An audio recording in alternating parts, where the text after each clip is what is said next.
I now continue my reading of Pope Benedict XVI's Encyclical letter entitled Caritas In Veritate, which is to say, integral human development in charity and truth. I begin at number 3.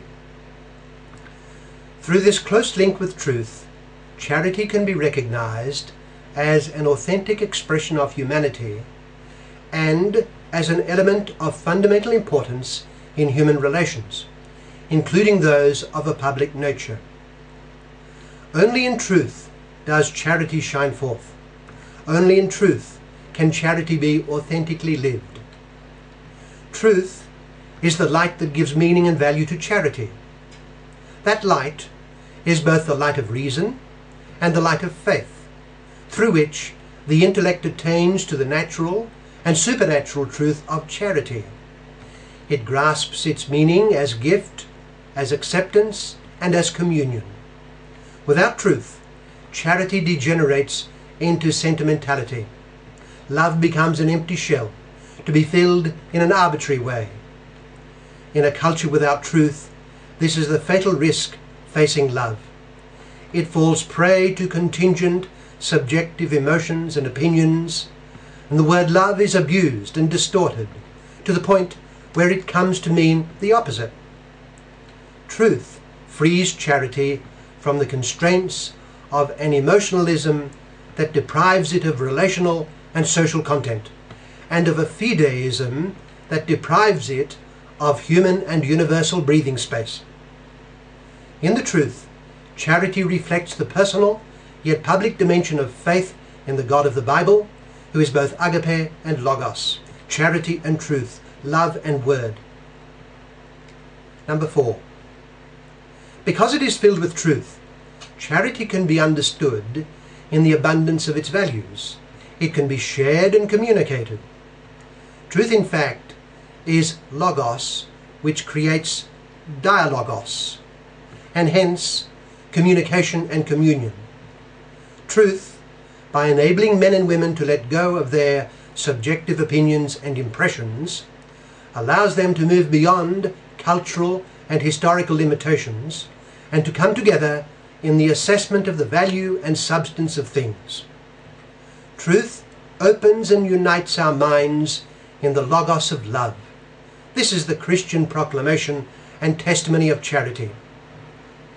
In the present social and cultural context, where there is a widespread tendency to relativize truth, practicing charity in truth helps people to understand that adhering to the values of Christianity is not merely useful but essential for building a good society and for true integral human development.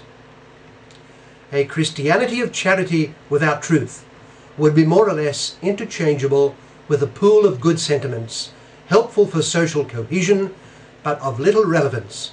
In other words, there would be no longer any real place for God in the world. Without truth, charity is confined to a narrow field devoid of relations.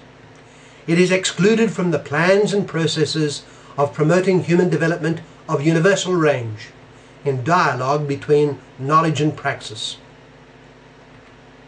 Number 5.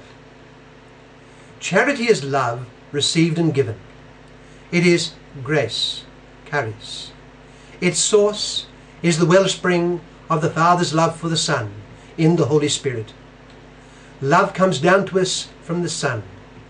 It is creative love, through which we have our being. It is redemptive love, through which we are recreated. Love is revealed and made present by Christ, as we read in John chapter 13, verse 1, and poured into our hearts through the Holy Spirit, as we read in Romans chapter 5, verse 5.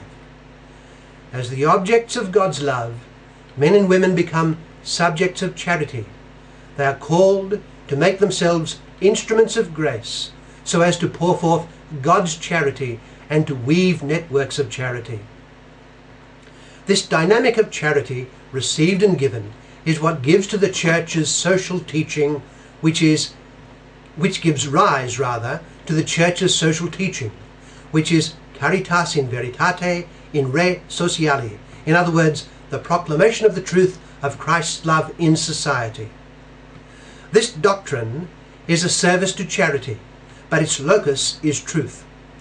Truth preserves and expresses charity's power to liberate in the ever-changing events of history. It is at the same time the truth of faith and of reason, both in the distinction and also in the convergence of those two conjugative fields. Development, social well-being, the search for a satisfactory solution to the grave socio-economic problems besetting humanity, all need this truth. What they need even more is that this truth should be loved and demonstrated. Without truth, without trust and love for what is true, there is no social conscience and responsibility, and social action ends up serving private interests and the logic of power, resulting in social fragmentation, especially in a globalized society at different times like the present.